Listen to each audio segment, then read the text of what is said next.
त्रिवेणी जी कहते हैं कि सर्वप्रथम परब्रह्मा जगदीश्वर परमात्मा परब्रह्मा था और ब्रह्मा के नाभि कमल से ब्रह्मा जी का उत्पत्ति हुआ। तो ब्रह्मा जी ने 100 वर्ष तक नाभि कमल जो नाभि नाल है, कमल का जो नाल है, 100 वर्ष तक मैं कौन हूं करके पता लगाने लगे। लेकिन भगवान का ना आदि पता है ना अंत पता है। हरि अनंत हरि कथा अनंत, और कथा भी वैसे है। तो ब्रह्मा जी ने जब नाभि कमल से उत्पन्न हुए तो चारों ओर देखना चाहा, तो इसलिए ब्रह्मा जी का 4 मुख हो गया। और 4 मुख होने के बाद बोले मैं कौन हूं। तो ब्रह्मा जी के कानों में कुछ शब्द सुनाई दिया, क्या तप। तो ब्रह्मा जी ने दीर्घ काल तक तप किया। तप करने के बाद ब्रह्मा जी ने सर्वप्रथम 4 कुमार को प्रकट किए। कौन से? सनक, सनंदन, सनत और सनत कुमार। 4 कुमारों को प्रकट किए। तो 4 कुमारों से कहे कि चलो आप सृष्टि की रचना करो। 4 कुमारों ने कहा भैया हम ये सब माया के जंजाल में नहीं पड़ेंगे, हम तो हरि को बुलाएंगे। ब्रह्मा जी को लगा करो, अरे मेरा बेटा होकर के मेरी बात नहीं मान रहा है। और जैसे क्रोध लगा और क्रोध से आंसू जब धारा पे टपका, तो टपकने के बाद वही से एक छोटा सा बच्चा के रूप में ले लिया। और बच्चा के रूप में लेने के बाद बच्चा रोने लगा और रोते रोते कहा मैं कौन? तो ब्रह्मा जी कहे रुद्र। और रुद्र कौन है? शंकर भगवान। बोल शंकर भगवान की। शंकर भगवान को कहे कि चलो आप सृष्टि की रचना करो। शंकर जी ने कहा ठीक है महाराज अभी कर देते हैं। तो शंकर भगवान क्या किए? जितना भूत प्रेत पिशाच सब कोई जनसंख्या बढ़ाने लगे। और भोलेनाथ तो बड़ा करुणामय है। और भोलेनाथ ऐसे हैं कि एक बार क्या हुआ, देखिए एक बार सर्प बिच्छू रोते भी लगते भगवान के पास गए और कहे बाबा बाबा ये भगवान। सर्प कहता है क्या हमारा भी मन करता है कि हम भी बच्चों की तरह जिस प्रकार से तोता घर में खेलते हैं वैसे हम भी खेलें, वैसा मन में विचार होता है तो क्या होता है महाराज, हम गलती से कहीं दिख जाएं, लोग लकड़ी डंडा से लेकर के हमें मारने को दौड़ जाते हैं, तो हम क्या करें। तो भगवान ने कहा आप चिंता मत करो, आप मेरे पास आ जाओ। भुजगेंद्रहारम, भगवान शंकर जी की भुजा में क्या हार रहता है, भुजगेंद्रहारम। कर्पूर गौरम करुणावतारम संसार सारम भुजगेंद्रहारम सदा वसंतम हृदयारविंदे भवम भवानी सहितम नमामि। बोध भावन महादेव की नवलंगाहार सर्प है और भुजा में कमंडल पे मानो सर्प बिच्छू लटके रहते। भुजगेंद्रहार जितना सर्प बिच्छू को अपने पास ले आया। और भगवान भोलेनाथ भी देखिएगा, जो कोई भी देवी देवता में ना चढ़ते वैसा अब आग धतूरा वहां भगवान भोलेनाथ में चढ़ता है और अन्य देवता में नहीं चढ़ता है। तो जैसे भगवान भोलेनाथ ने भूत प्रेत सबकी टोली बना लिया, ब्रह्मा जी ने कहा बस बस महाराज आपकी बस की बात नहीं है, चलो बस बस इतनी हो गई आपकी सृष्टि की रचना। जैसे रचना के बाद अब ब्रह्मा जी ने संकल्प मात्र से नव ऋषि को प्रकट किए। मरीचि अत्रि ऋषि को प्रकट किए, प्रहद और प्रहद क्रतु भृगु वशिष्ठ दक्ष और नारद महर्षि को प्रकट किए। और ब्रह्मा जी ने वाणी से सरस्वती को और छाया से कर्दम ऋषि को और उसके बाद वामांग से कन्या और दक्षिणांग से पुरुष। और यही हुए क्या, मनुष्य स्वरूपा। हम सब मनु के संतान हैं, इसलिए मनुष्य कहलाते हैं। अब मनुष्य कृपा से कहे आप सृष्टि की रचना करो, तो जैसे सृष्टि की रचना करने को कहे तो एक दिन मनु महाराज ब्रह्मा जी के पास गए और जाके कहे महाराज हम सृष्टि की रचना कैसे करें। बोले क्या हुआ। बोले किसी ने तो पृथ्वी को ही चोरी करके ले गया, हरण करके ले गया। बोले कौन है। और जैसे पता किए तो कौन थे।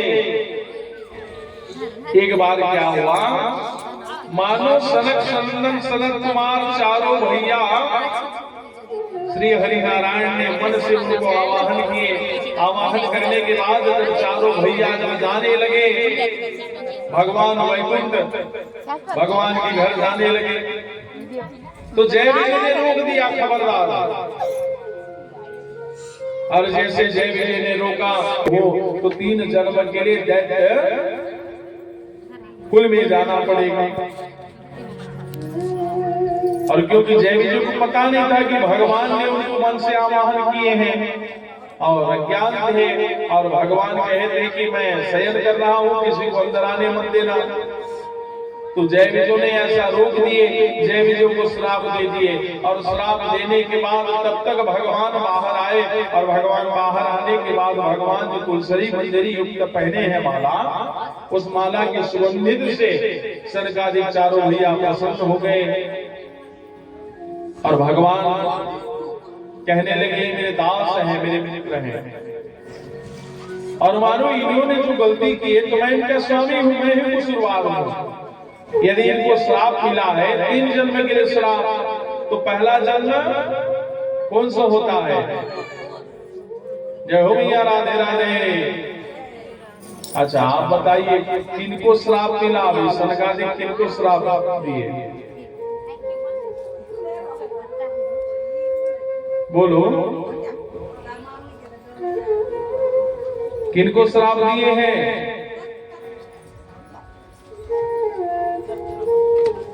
अब ऐसी कथा श्रवण करेंगे तो क्या होगा। श्रोता कितने प्रकार के होते हैं कथा में तो चलेंगे। श्रोता 3 प्रकार के होते हैं भैया, ध्यान से सुनिएगा। पहला होता है श्रोता। श्रोता का काम सुपारी काटना, कचर कचर कच करना। दो जुड़े हुए को अलग कर देना। पहला होता है सरोता और दूसरा होता है सूखा। जैसे कथा में आए और कथा में आकर के खूब आनंद से आए और आनंद से आंख लग जाए, कथा सुने और सो गए। पहला होता है सरोता और दूसरा होता है सोता और तीसरा होता है श्रोता। तो मानो ये सब बच्चे हल्ला कर रहे हैं, कोई इधर उधर जा रहे हैं, सबको गोली मारो, सीधा कथा श्रवण करो। लेकिन आप तो बीच में श्रोता बन जाते हो। तो श्रोता बन के कथा श्रवण। आप लोग जिस प्रकार से अच्छा बढ़िया बढ़िया भोजन बनाते हो, नहीं आप लोग बनाते हैं? कहां से सीखे आप भोजन बनाते? आपकी माताजी ने आपको सिखाए कि बेटी इस समय हल्दी मसाला मिर्ची को डालना और फिर भोजन तैयार करना, और चावल जब ना पके रहे तो बीच में चेक कर लेना, और ना पके तो फिर उसके बाद उसको पकाने के लिए छोड़ देना। तो क्या उस समय इधर से सुने उधर से निकाल दिए? यदि उस समय आप ध्यान से सुने हैं और सुनने के बाद तब ना सुंदर भोजन बनाते हैं, तो जब हम कथा को श्रवण करें और श्रवण करने से इधर निकाल दें तो क्या व्यापक की बात है। तो कथा को सुने और उन्हें सुन करके ग्रहण करना चाहिए। इसलिए मैं बार बार कहता हूं। अच्छा, आम का अचार कौन कौन बनाया है? बनाया है आम का अचार? बनाया हो? कौन कौन बनाया है? आम का अचार बनाए हैं? आम का अचार, नींबू का अचार कैसे बनाया जाता है? जो जो बनाए हैं पार्सल कर देना, लेके जाएंगे। मानो जब आम का अचार बनाने के लिए सुंदर आम को तोड़ा जाता है, और आम को तोड़ते हैं तो तोड़ने के बाद उसको काटा जाता है, काटने के बाद सुखाया जाता है, सुखाने के बाद हल्दी मिर्ची मसाला जो भी उसमें डालते हैं, और डाल करके बड़ा सुंदर भाव से उसको आम को सजाया जाता है। और सजने के बाद आम का जब अचार तैयार हो जाए, नींबू का अचार जब तैयार हो जाए, और जब रोटी जब चावल खाएं और थोड़ा सा भी अचार मिल जाए तो स्वाद बड़ा अच्छा लगता है। कौन कौन खाते हो अचार? कोई नहीं खाते हो? तो जब हम अचार खाते हैं, रोटी चावल में अचार, राठे जी आए मुंह में पानी, आपने अचार खाया?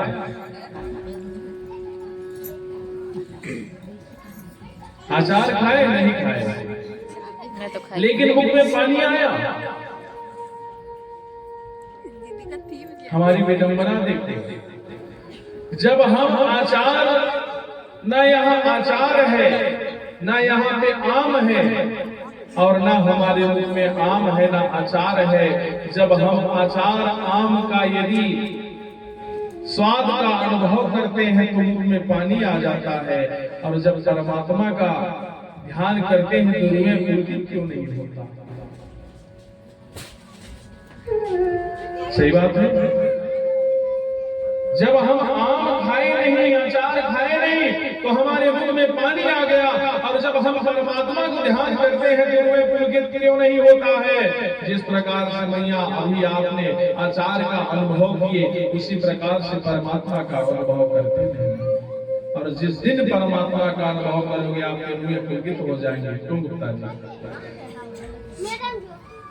मानो ये शरीर देवालय बन जाता है, मानो दुनिया और कहीं जाने की आवश्यकता नहीं। तभी तो कहते हैं, क्या जानते हैं, प्रेम जब अनंत हो गया तो रोम रोम संत हो गया। ये शरीर ही दीवाला है, आपको कहीं आपको जाने की आवश्यकता नहीं है।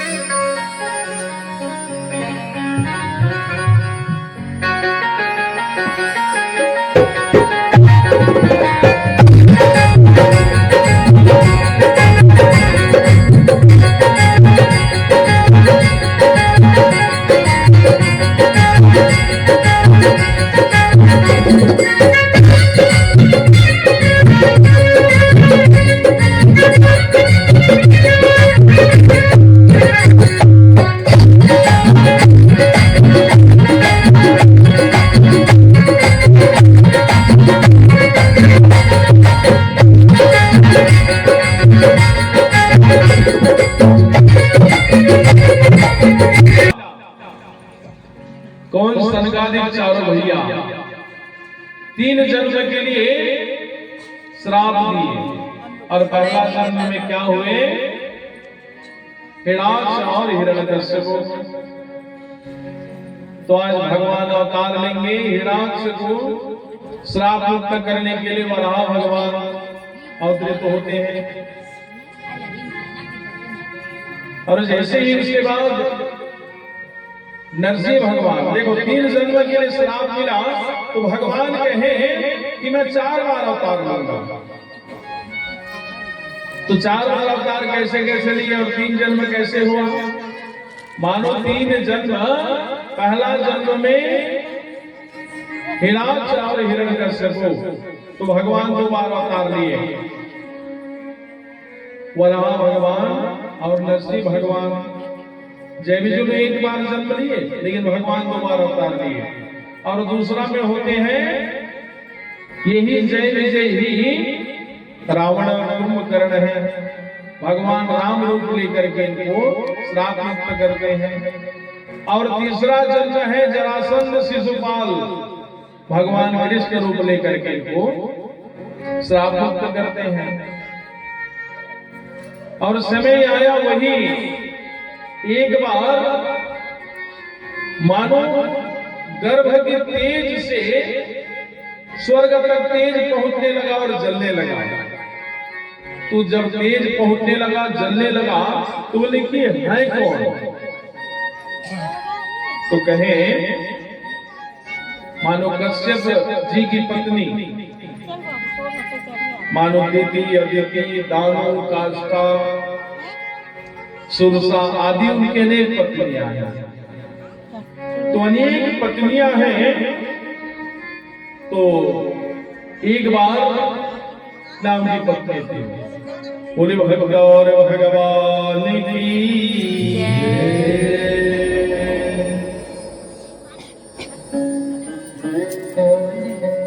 एक बार संध्या वेला मानो उनकी पत्नी का काम ज्वार उत्तेजित हो गया, और जैसे काम ज्वार उत्तेजित हो गया तो कश्यप ऋषि के पास जाकर के कहने लगे कि हे ऋषिवर, मानो मेरी मनोरथ को पूर्ण करो। तो कश्यप जी कहते हैं ऐसा घोर तमावेला, कहते हैं देवी इस साया काल के समय है, इस समय भगवान भोलेनाथ अपने परिकर के साथ विचरण करते रहते हैं। तो संध्या काल के वेला में गर्भधान नहीं करना चाहिए। कुछ काम है जो कि संध्या वेला में नहीं करना चाहिए। पहला है गर्भधान, इसलिए संग नहीं करना चाहिए संध्या वेला में। और दूसरा है भोजन,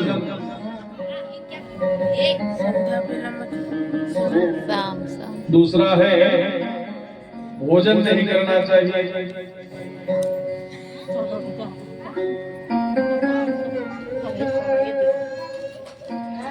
बोले भगवान की जय।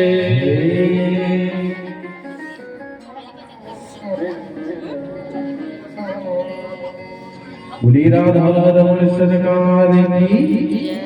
क्या बोलेंगे? राधे राधे। आज तृतीय दिवस सीखते आ रहे हैं। एक बार बड़े भाव से जय जय श्री राधे। और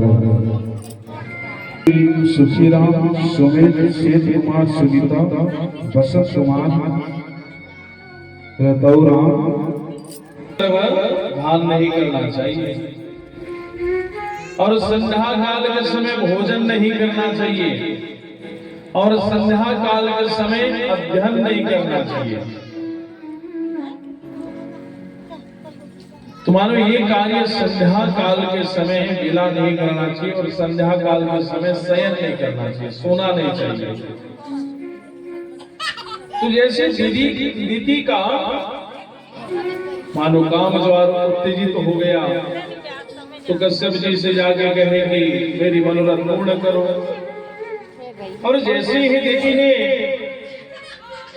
जब कश्यप जी को कहे कि अब पूरी करो, तो पूरी करने के फलस्वरूप जैसे ही कश्यप जी ने दीदी के मनोरथ को पूर्ण किए और पूर्ण करने के फलस्वरूप वही जय विजय गर्भ में प्रविष्ट हो गए।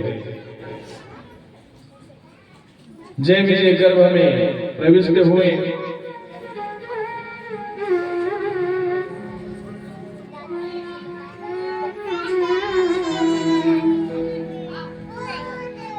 और वही जय विजय आज बड़ा बलशाली ताकतवर जन्म हुए और जन्म होने के बाद पृथ्वी का ही हरण करके ले गए।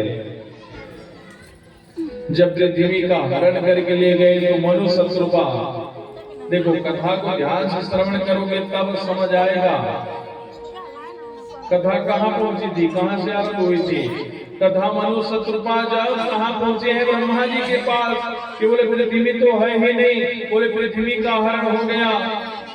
तो हरण करके कौन ले गए? बोले कि जय विजय जो सनकादिक श्राप से हिरण्यकश्यप और हिरण्याक्ष के रूप में जन्म हुआ। तो सर्वप्रथम तो नारद जी से मुलाकात हुई हिरण्याकश्यप का और नारद जी से कहे, ओ नारद जी कहाँ जा रहे हो? ताकत लगानी है तो चलो दो दो हाथ हो जाए। नारद जी कहे, मुझे लड़ना तो नहीं आता है लेकिन लड़ाना जरूर आता है। नारद जी कह के राम राम कह के नारद जी पलायमान हो गए और अपनी ताकत का गुमान से मानो पृथ्वी का ही हरण करके ले आए।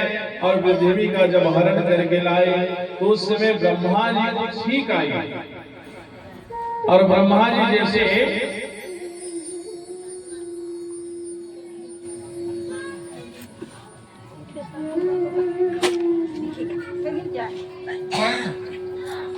क्या है कथा के मध्य में वो सिंह तो नाय। आप जैसे ही भजन यदि होती है भजन के बाद आप आ जाए, ये भगवान की दर है, यहाँ किसी को आने का रोक टोक नहीं है। लेकिन हो सके तो बच्चों को कथा के मध्य में ना भेजें, आप लोग स्पेशल आ सकते हैं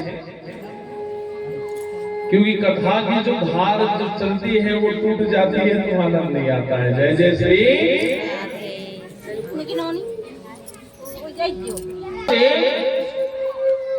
प्रकट भी गया वो रहा भगवान। बोल बरा भगवान की जय। प्रकट हुए और प्रकट होने के बाद वही धीरे धीरे धीरे धीरे बड़े हो गए और बड़े होने के बाद वही गए कहाँ? जहाँ हिरण्याक्ष और हिरण्यकश्यप जो धरती का हरण करके ले गए और धरती का हरण करके लेके गए तो वहां गए तो हिरण्याक्ष ने देवताओं को ललकारने लगे। पहले देवता डर से भागने लगे और भागते भागते देखते हैं तो एक बड़ा भगवान आते हैं। देवताओं बड़ा भगवान के पास गए, स्तुति करने लगे, भगवान रक्षा करो त्राहिमाम। और जैसे बड़ा भगवान गए हिरण्याक्ष के पास तो हिरण्याक्ष ने कहा, है ग्राम सिंह तो मेरा क्या बिगाड़ेगा? ग्राम सिंह किसे कहते हैं? गांव का कुत्ता। गांव के कुत्ता को ग्राम सिंह कहा जाता है क्योंकि गांव में कुत्ता शेर बना रहता है और दूसरे गांव में जब जाता है तो ही धूम दमा के भाग जाता है। तो हिरण्याक्ष भगवान को कहते हैं ग्राम सिंह है, गांव का कुत्ता जैसे है। भगवान कहे चलो कोई बात नहीं, हम कुत्ते जैसे हैं। और जैसे ही दोनों में युद्ध हुआ, घमासान युद्ध, और घमासान युद्ध होते होते मानो हिरणाक्ष को जैसे ही भगवान ने प्रहार किए, हिरणाक्ष धड़ाम से जमीन पे गिर गया। और जमीन पे गिरने के बाद अब देवता भगवान की स्तुति कर रहे हैं, और स्तुति करते हैं क्या कर रहे हैं, स्तुति करने के बाद लेकिन डर से स्तुति करते हैं, क्योंकि एक देवता कहते हैं बढ़िया से देख के स्तुति करो, कहीं हिरणाक्ष यदि जीवित रहे तो हमारी खैर नहीं, तो डर से भगवान की स्तुति कर रहे हैं। मंगलम भगवान विष्णु, देखते हैं कहीं जगह थोड़ी रहे, क्योंकि जगेगा तो भगवान चले जाएंगे तो फिर ये खैर नहीं छोड़ेगा। और जैसे डर से स्तुति कर रहे हैं मंगलम भगवान विष्णु, देखते हैं और देख देख के स्तुति कर रहे हैं। भगवान समझ कि देवता डर रहे हैं, और जैसे ही भगवान ने पद प्रहार किए, हिरणाक्ष का जब आंखें बाहर आ गई, और आंखें बाहर आने के बाद देवता सुंदर भाव से स्तुति करने लगे। मंगलम भगवान विष्णु, मंगलम गरुड़ध्वज, मंगलम पुंडरीकाक्षाय, मंगलाय तनो हरे। सुंदर भाव से स्तुति करने लगे, और तभी से अब हिरणाक्ष का तो मोक्ष हो गया। तभी से हिरण्यकश्यप भगवान को शत्रु मानता था,